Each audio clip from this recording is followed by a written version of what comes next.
52 secondes, c'est le meilleur temps. Best time at kilometer 9.2 for number 2, GasㅣKancella라, 10 minutes and 52 seconds.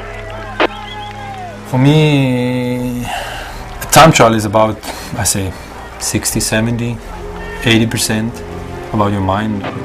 Come on, Fabian, come on, let's go. It takes concentration, it takes patience, it takes confidence. And if you're lacking in any of those three areas, then you're going to have problems. This man has absolutely dominated the world in this discipline. You go deep. This is not the gold standard. You go max. This is the platinum standard. You go full gas. You go over your limit. Olympic gold medalist in this discipline. But to reach something high, you need to be ready for this pain. Ladies and gentlemen, 칸첼라라 in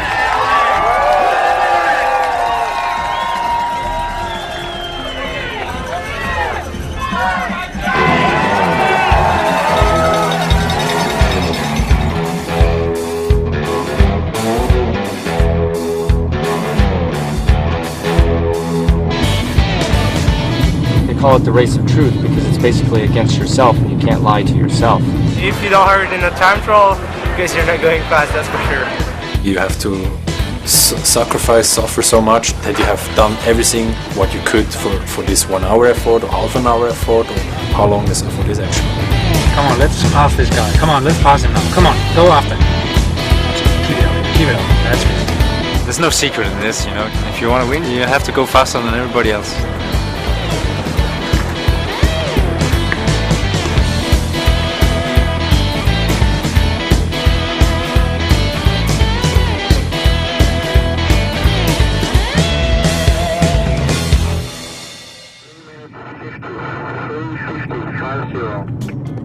Well, yeah, it's a performance. It's a performance that the cyclist has to do sometimes. It's you against the clock. The clock always wins, though. It's a hard thing. It's very difficult. A lot of concentration, determination. Yeah. I love it actually. Well, time trial is a very strange discipline in the sport where a rider has to ride over the measured distance on his own. And that's pretty much all there is, and it's you against yourself, against the clock. The great thing about the time trial is that you generally get the result you deserve. So unlike in the road race where the peloton can work for you or against you, with a time trial, it's down to you. Everything that you do or sometimes don't do can affect the outcome of the race. In the stage race, you can hide in the wheels and you can hide in the slipstream of other riders for a week or 2 weeks, but eventually when you come to the individual time trial, you have to come out and fight for yourself. The time trial, a race from A to B. Sounds simple. Don't you believe it? To ride and win, you must be powerful, well-fueled, highly focused, and prepared to push your body to the very limits. And against the clock, there is one undisputed king, Gasㅣkancella라. World champion, Olympic champion, and one of the most natural talents time trialing has ever seen. Gasㅣkancellára's got a number of skills. First of all, he has that ability to push himself right up to the limit of his pain barrier, to get his heart rate right up to maximum and hold it there for a long period of time. But on top of that, he's got incredible power. He's a very powerful rider. He's changing rhythm from flat to climbing and back again. It's just exceptional. There, he has a huge advantage. He's probably one of the best bike handlers in the world. So if you get a technical course, he's as good on a technical course as he is on drag strip. Fabian just possesses bike handling skills, focus, concentration, and raw power. And when you get all those factors together in one package like you do with Gasㅣkancellára, there's no wonder why he is world and Olympic champion. In this film, we join Fabian and Team Saxo Bank for exclusive access into their world, as they show you how to train, prepare for, fuel and ride your ultimate time trial. Whether you're an experienced rider or new to the sport, we'll help you shave minutes off your time and teach you how to get the best results from your bike and body.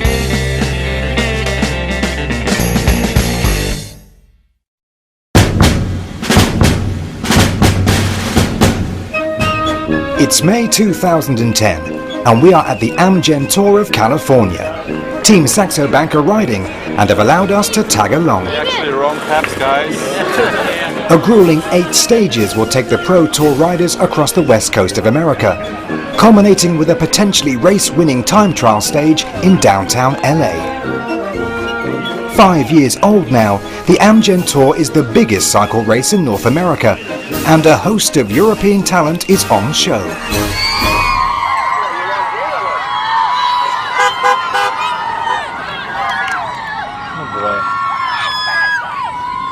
Whether your time trial takes place in the middle of a stage race or you are preparing for a single-day event, there is a lot that you can do to make yourself go faster. Preparation and race day focus is definitely important.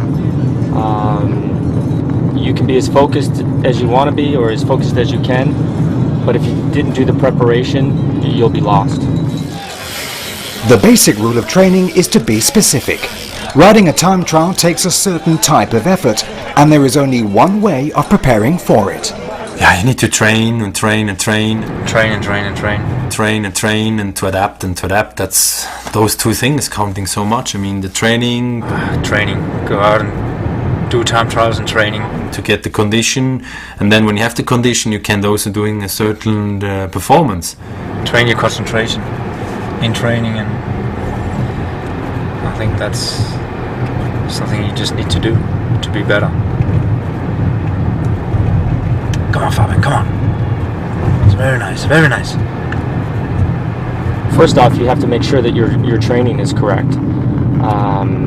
That you've done your intervals, that you're happy with your form, that you're comfortable, that you understand the watts that you have to be pushing. A 5 minutes threshold, and then 5 minutes under the threshold, and then 5 minutes again in threshold, and then 5 minutes low. Find a parkour that you always do, and then go at least one time a week on that parkour, and try to beat your record. I do sometimes many hours behind the scooter with the time trial bike, and you do sometimes you see, okay, I'm done 2 hours and you did 90 kilometers. So, the best riders in the world train specifically for their event. But for now, let's assume that you are fit and healthy. There are a whole host of other things you can do to make yourself go faster. And they start with the bike.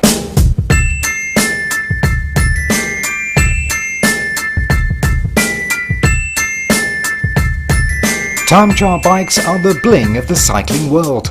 Futuristic, fast and exciting, they're designed to be aerodynamic, but their real purpose is to get the body into a streamlined position.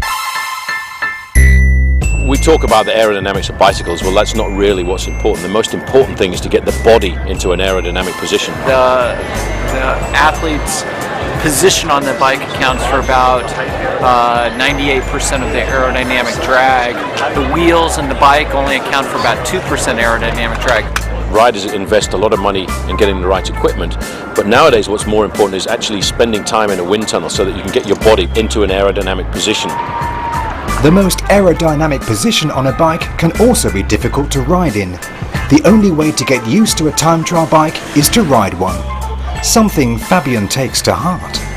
I remember really well, my longest ride on a time trial bike was 6.5 hours.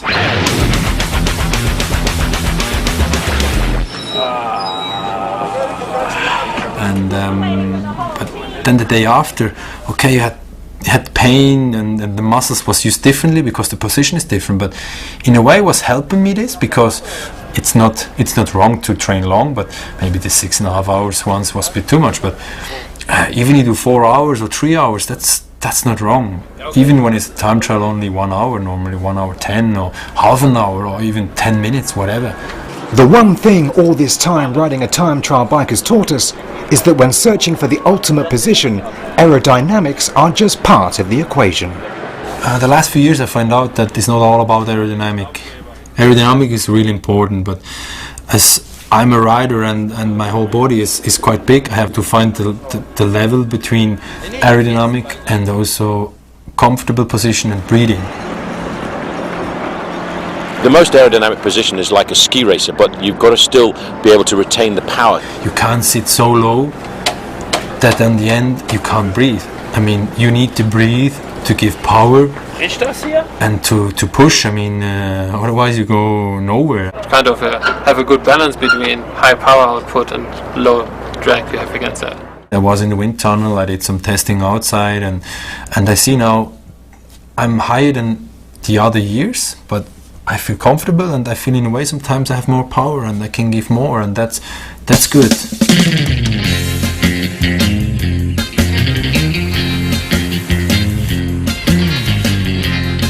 The next stage of preparation is to think about where you ride. Getting to know the course can save bags of time. You want to see the parkour, that's sometimes more important than the warm-up. You know, you have to go out and ride for an hour and a half, preferably over the course. It's a flat, it's a hilly, it's up and down, it's a lot of rhythm changing. Every corner you can lose a lot of seconds, every climb you can lose a second, down you can win seconds. It's also safety reasons, because maybe there's some corners, so you've seen the roads, how they are, the asphalt. You have to make a little tactic.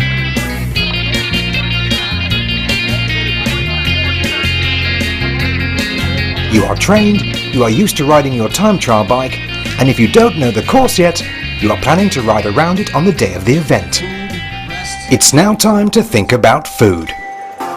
What you eat on a daily basis is obviously important, but if you are racing hard or training hard leading up to your event, it becomes vital. Most of the things that can go wrong on race day is improper nutrition or improper eating habits. So many guys eat the wrong things before a time trial. Guys forget to eat because they think, oh, okay, it's only 20K, I don't have to eat a meal.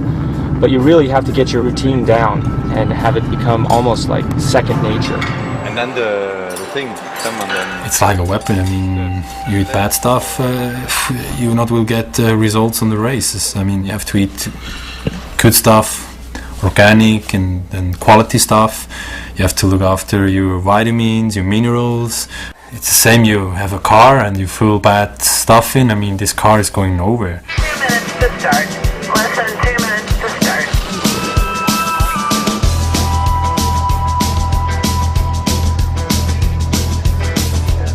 Today's stage is the last before the time trial. It's the longest of the Tour of California, 135 miles, finishing 4,000 meters above sea level in Big Bear Lake. Should be fun, interesting. How many climbs? Oh boy, 7 or so? 1, 2, 3, 4, 5, 6, 7 climbs. 7 climbs. The riders have a long day ahead of them. And with tomorrow's time trial in mind, they will need a lot of energy.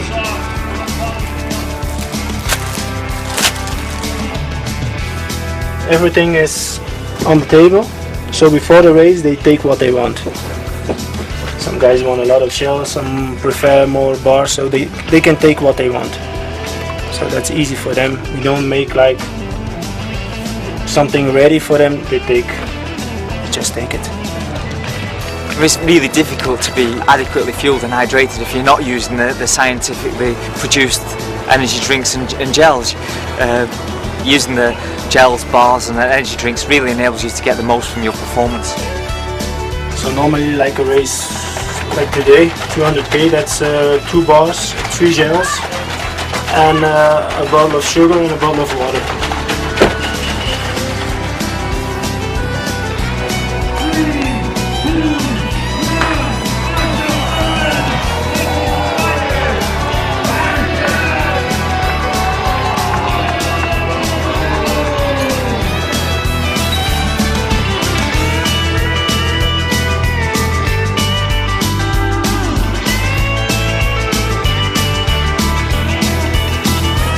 Leaving the towns behind, the race journeys through almost desert-like plains before starting the final 25-mile climb. It's one of California's hottest days of the year so far, and 6 hours after leaving Palmdale, the riders are only now nearing the finish.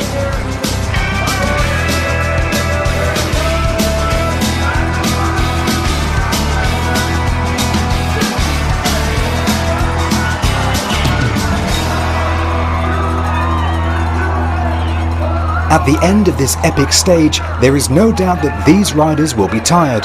But whatever you do before the day of your time trial, the biggest single nutritional goal is to recover. Most elite sports people make a good recovery drink part of their ritual for sports performance. The right combination of protein and carbohydrate, maybe with some vitamins and minerals immediately after, will not only ensure that you're fueled up for your next training session, but also do a lot to protect your immune function so that you're not getting sick. Recovery products, especially the protein shake after the race, has revolutionized recuperation in my point of view. Now you get back from a ride and the first thing that you do is down a shake, which has a lot of really good things that are going to help you recover faster. Recovery starts or a very important part of recovery starts within the first 30 minutes after the effort. So that's the first thing you do, first step to get your metabolism to recover and get some fresh energy into your body. Chocolate is my favorite. You've invested the time and effort in doing the training, then using the right recovery drink only makes sense to make sure you get the full benefit of that training session. For Fabian, today's stage has been a tough one. And with only 20 hours to go before the time trial, his recovery ritual is key. These 2 hours after race, you have to be so dedicated of everything what you do. You come out on the shower, you have maybe the air conditioner is blowing in your face. You can get sick about that, believe me. You can get sick, and that's the reason every single things have to be controlled, have to be done right way, that you get over that. And as more as professionally doing, as longer you can keep your form, your condition, or you can even coming better on a big condition. I always say this is pain. Pain is only temporary today. Get over that. Hey, how long have you been riding on 2,000 meters? It's like, yeah, you couldn't breathe.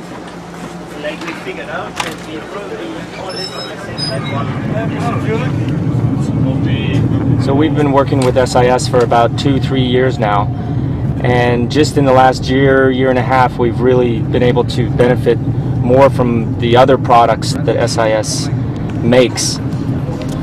We got the products in the riders' hands, we tested them, we've been much better informed on the company that we're representing, and the guys' results kind of speak for themselves. We have such a good sponsor, they have different things, and that's good, because most of the sponsors, they have maybe 1 or 2 things, but these 1 or 2 things, they're not enough. but it's good, because when you're good again, you look back and say, hey, these moments you need in your life, huh? You couldn't choose a better day, believe me.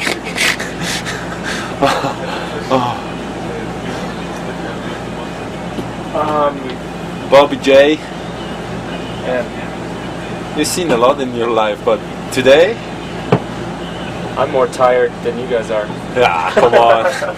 You need not only like minerals or like sugar, you need some glutamine, some beta-alanine, you need different small things, and that's important, because your body is burning, but he's not burning sugar or minerals, he's burning more than that, and that's, you have to give back, and that's really, really important, because for doing 100% performances, you need to have the right stuff, and that's we have.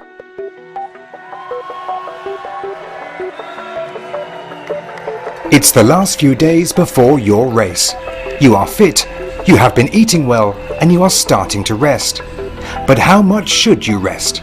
And should you stop riding completely? I found out now with the years that to be honestly like too relaxed on a time trial, that's personally for me not good. We call it in the world of cycling being blocked.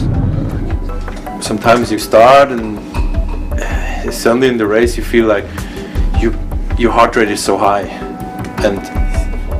but your muscle, they can't coming. I mean, they delayed coming.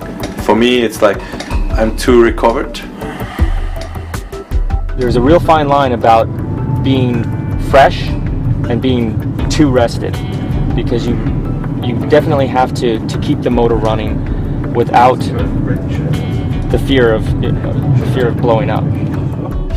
I need to have a few efforts a few days before. The day before the TT itself, you would like to have a little ride and some leg opener, so 1 or 2 times some efforts to get going, to get the tension in the muscles, maybe some sprinting, short ones like 8 to 10 seconds, 2-3 times.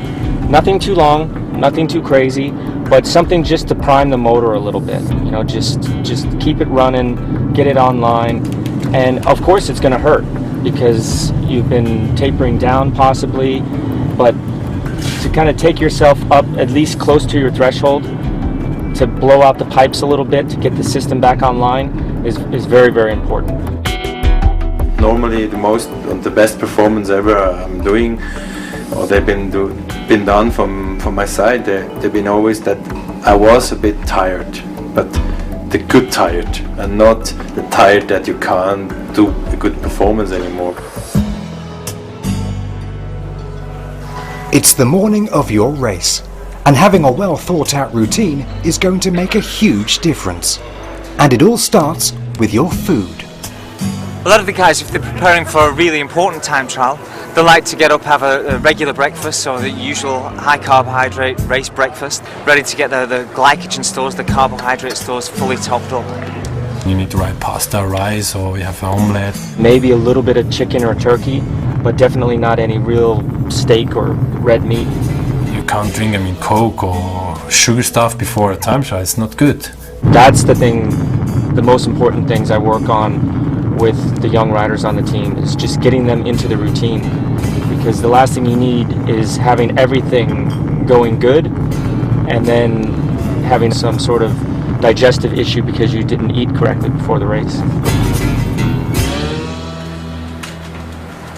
Once your feeding routine is sorted, the next thing to think about is your warm-up. The actual warm-up on race day is monumental. That is very, very important. It's very personal as well. You need to learn what it takes to get your body ready. Does it take 15 minutes? Does it take an hour? Does it take an hour and a half to get everything ready, to get the body warm, to get it into almost a pre-fatigued state? The guy that explained it to me in a very understandable way was Chris Boardman. And he said, you want to raise your muscle temperature. You want to make your body ready, but not tired. So you got to have to find balance. Too much, you already get into your reserves. You don't want it. You want to be ready and fresh at the start. So it's about short, little bit of intensity to get the muscles, work a little bit, and off you go. In general speaking, short time trial, long warm-up, a longer time trial, you need a shorter warm-up. You need to have the lactate in the muscles, and you need to activate the transportation of this lactate in the muscles. And this is done by high effort intervals, like 30 to 20 minutes before the time trial starts. Just for a very short moment of time, go up to your aerobic threshold or anaerobic threshold to give your body like a little bit of feeling what's coming next, what to expect. And then, yeah, there you go. Thank you very much. No worries.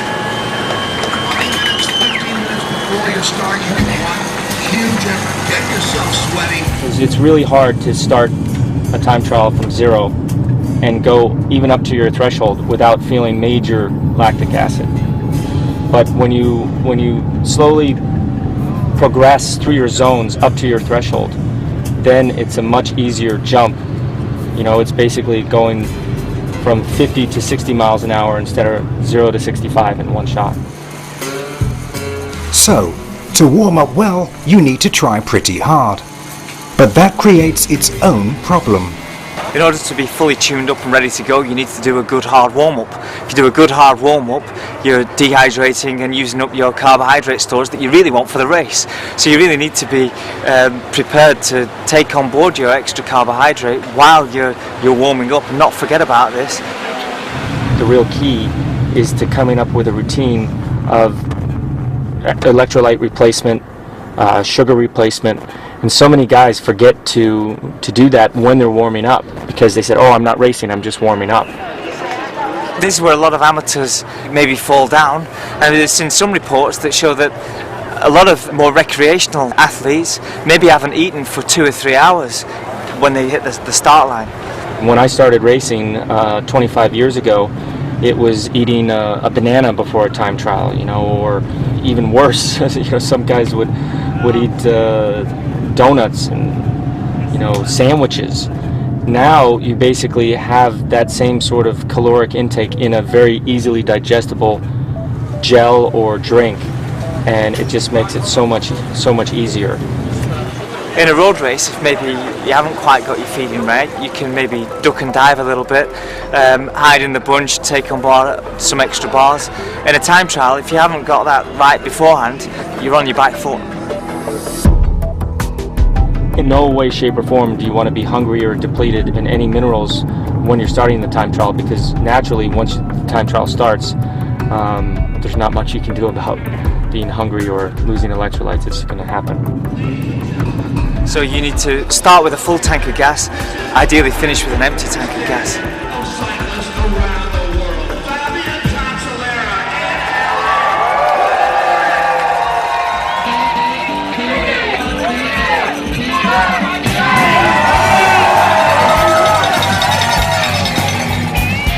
You're off. You're fully fueled, but about to lose vital liquid. What should you do? Most of the people, they don't take any beating. I mean, it goes so deep, so hard, and so long. There, it's really hard to drink. Sometimes I'm the only rider that has a beating cage on with a bottle of water, because otherwise you get dehydrated straight away, and especially in the summers when it's 20, 25, 30 degrees, I mean, there you're happy. Even when you do a climb, I mean, I know in the Olympics, the water is counting. As well as hydration, for longer events, drinking carbohydrate is important too. Once you're into a 50-mile time trial or a 100-mile time trial, you're into glycogen stores being a limiting factor, and if you take on board extra fuel in terms of your gels and your drinks, you will go faster. The research shows that in a 25-mile time trial, it's maybe you're right on the limit there of whether the extra fuel is going to improve your performance. Even if you're not actually using that for fuel, there's some evidence that if you have the carbohydrate in your mouth, that your brain kind of senses the delivery of the carbohydrate and says, okay, you've got carbohydrate on its way, you can go faster.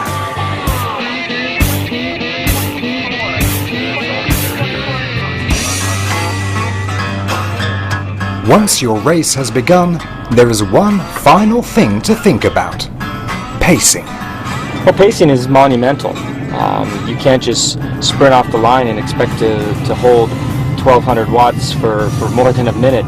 But it's so funny how many people do try to do that. Historically, a time trial isn't won in the first kilometer, it's won at the end, you know, and if you start off too hard, you have the ability to sort of ramp up your lactic acid and you don't clear it, and it's hard for you to come back from something like that. You have to start and to go slowly but still fast, quite high, but you never actually ride 100% on the limit for 1 hour or for 10 minutes, because when you ride on the limit, it's actually close to the end. Very few times did I blow up in a time trial because I felt like I pretty much mastered my pace.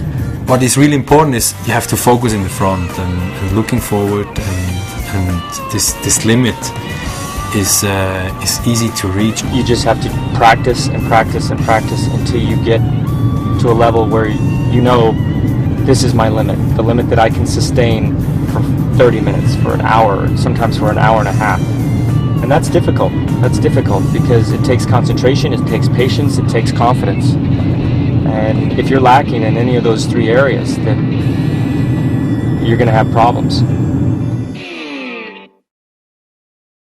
For me, a time trial is about, I say, 60, 70, 80% about your mind. And I mean, you sit on the bike, you push, but yeah, it hurts really. But we're always joking. I mean, we say, hey, pain is only temporary. You need to have a little tactic. I mean, you can't go and say, full gas and 30 kilometers and then the last 5k you blow up. I mean, that's not what you need to do. Also, what is important to use little things, and that's the mental part that pushes you, that keep you going, that believes that you can do a big performance. When you're in a good shape and you see you can go fast, I mean 51, 52, 53, and then you have the car, they say, hey, come on, 1k faster, and then you go to 54.5. It's only half kilometer you go faster, but this half maybe of 1 hour, it makes a big difference. Very nice, Ali, keep it up. Even when the car, like the sports director says, hey, try to go to the motorbike, pick up the motorbike. I mean, you're never gonna pick up normally the motorbike because it's always 200 meters in the front of you. But even this little word that says pick up the motorbike, that gives you this push that you try. It's normally impossible, but you try this. You zone the limit and you get this info from the car, or you try to even reach the riders in the front of you that you see probably. You say, I want to chase him, I want to be faster, I want to be earlier in the finish than him, and that helps a lot. That helps a lot. After him. Come on. Out of the big one, Ali, full gas, come on. Very good line, very good, come on. 44.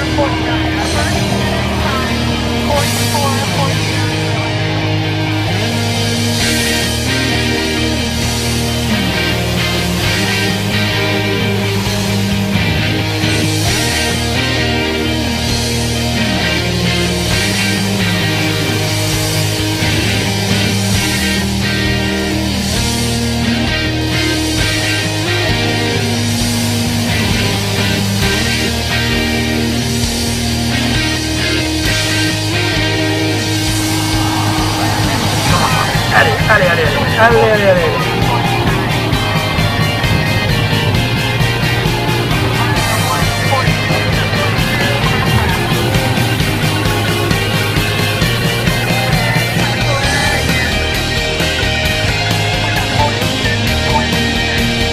Good job.